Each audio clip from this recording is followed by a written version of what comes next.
Salut Fabien.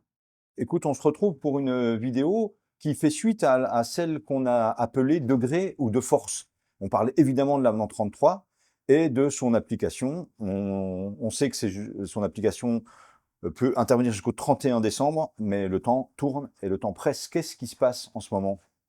Bonjour Norbert, bonjour à tous et toutes.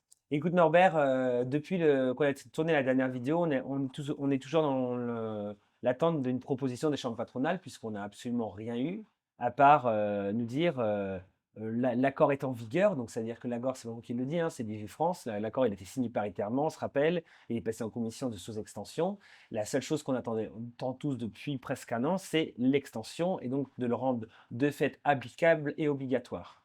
Donc, sans réponse des chambres patronales, la CFDT, elle est au quotidien sur le dossier.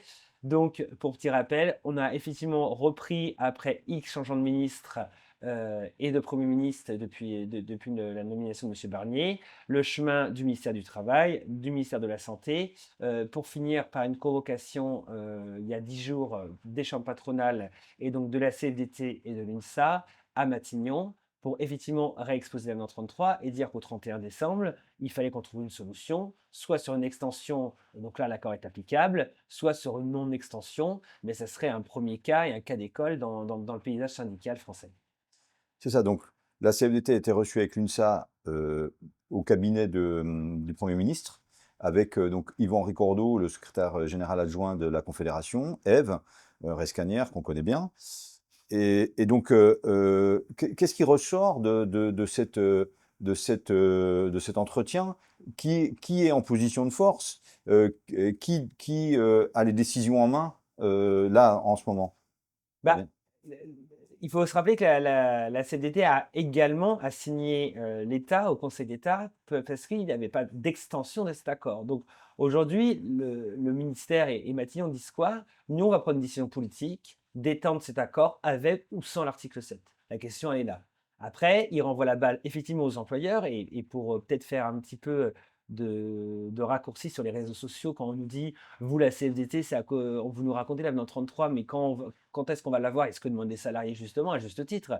Quand c'est qu'on va avoir enfin cet avenant 33? L'argent, c'est pas la CFDT qui le donne, c'est les chambres patronales et c'est les employeurs. Donc si cet avenant, effectivement, on va avoir un arbitrage courant décembre entre peut-être le 5 et le 15 décembre sur la position de Matignon, si Matignon étend l'accord et le rend applicable de fait, effectivement, cet avenant 33, il doit s'appliquer pour l'ensemble des salariés. Et donc, et donc, on est sur cette position-là. Donc, sur le rapport de force, oui, aujourd'hui, on est plus serein. On est serein parce que bah, depuis le début, on se rappelle, hein, on l'a fait remonter 2 fois sur le haut de la pile, parce qu'on a voulu en tirer 2 fois, cet avenant 33. Aujourd'hui, il est en vigueur, donc la FHP n'a plus de choix d'autre de parler avenant 33 et de l'appliquer.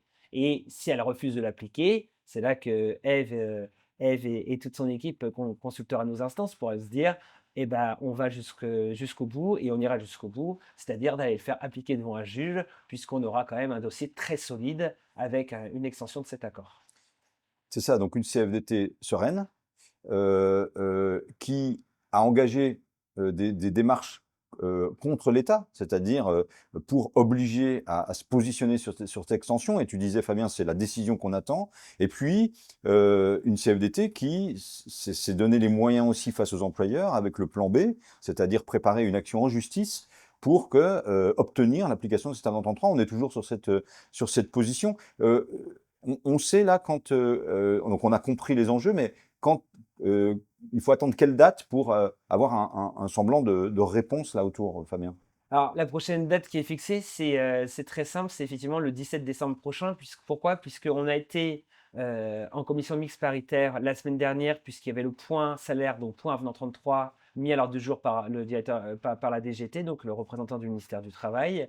Et puis la prochaine commission mixte paritaire, à l'ordre du jour, le point 1, c'est arbitrage de Matignon. Donc au plus tard, au 17 décembre, on connaîtra l'arbitrage de Matignon, son extension, et on saura si les employeurs souhaitent ou non l'appliquer. Et c'est là que peut-être qu'une deuxième vidéo s'invitera, et ça sera sûrement par le biais de Eve, où on donnera notre position politique et on dira effectivement à nos adhérents, à nos militants, quelle est la position. Juste rapidement sur la voie judiciaire, si on y allait, ça ne sera pas une voie judiciaire qui va durer 10 ans. C'est-à-dire qu'on sait déjà que c'est en quelques mois, puisque c'est une procédure sur le fond et la forme. C'est une procédure judiciaire qui va viser certains gros opérateurs de la place publique. Et donc, effectivement, c'est pas quelque chose qu'on va attendre, parce que souvent, la justice, on se dit, ça peut prendre 5, 10, 15 ans. Là, c'est quelque chose d'extrêmement rapide, extrêmement chiadé. On prépare les deux depuis le début, de gré ou de force, et on ira chercher le mandat pour, effectivement, s'il n'applique pas cet avenant 33, que les salariés puissent toucher bien du 1er janvier 24 à la date qui sera décidée en justice, la rétroactivité, puisque la question elle est là aussi, hein, c'est que les employeurs nous disent depuis le début, on n'a pas d'argent, on avait un bout d'argent, mais on va peut-être en parler après, on préfère cramer dans des dispositions qui sont inintéressantes pour les salariés, et effectivement, nous on ira chercher la rétroactivité depuis le 1er janvier 2024. C'est ça, parce que ce qu'il faut se dire, c'est que, bon, je crois qu'on en avait parlé, hein, quand on a mis une voie négociée, la CFDT, on était toujours prompt à négocier, éventuellement même, comment mettre en place cette application avec cette rétroactivité qui, on le sait, est un point bloquant. Cette négociation, tu l'as dit, hein, on n'a eu aucune proposition, donc les employeurs ont choisi d'aller dans le dur, donc éventuellement ne pas appliquer l'accord. Or là, ce que tu dis, c'est que ça va s'appliquer. Voilà, de gré ou de force, mais ça va s'appliquer. Et ce qu'il faut, donc, ce qu'on peut garder de ce que tu viens de dire, c'est que si on va en justice, de toute façon, la justice, elle se positionnera sur l'ensemble du texte. Rétroactivité au 1er janvier compris. Donc, voilà, les employeurs ont encore joué une dernière carte au va-tout, ils vont probablement perdre, on est d'accord? Bah, en tout cas, après le juge, personne ne peut savoir la position du juge. En tout cas, on a assez d'éléments dans le dossier aujourd'hui constitués. Et si en plus on a une extension qui arrivait, avec ou sans l'article 7 d'ailleurs, hein, effectivement, ça donnerait une pièce en plus dans notre dossier devant le juge pour dire, voilà, ils avaient l'argent et cet argent, ils ont préféré d'en faire autre chose. Pourquoi je te parle de ça? Puisqu'on a été en commission paritaire et là, on nous a annoncé qu'il n'y avait même pas de négociation possible, qu'ils prenaient juste sur le volet sanitaire une recommandation patronale pour les quelques minutes qu'ils avaient de côté pour cette rétroactivité avenant 33 à négocier. Ils préféraient faire des mesures individuelles et une prime one-shot que pour effectivement trois catégories de métiers, les infirmiers, les IDBOD et les aides-soignants. Donc on voit bien qu'ils essayent de cramer la caisse pour se dire devant Matignon, désolé, on n'a plus d'argent pour 2024, on ne peut pas payer, etc.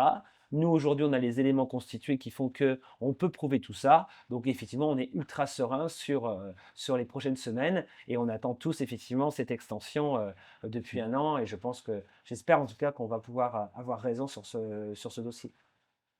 Donc un dossier toujours pas acté, on va dire, mais une CFDT sereine, et puis une décision qui va arriver dans le mois à venir.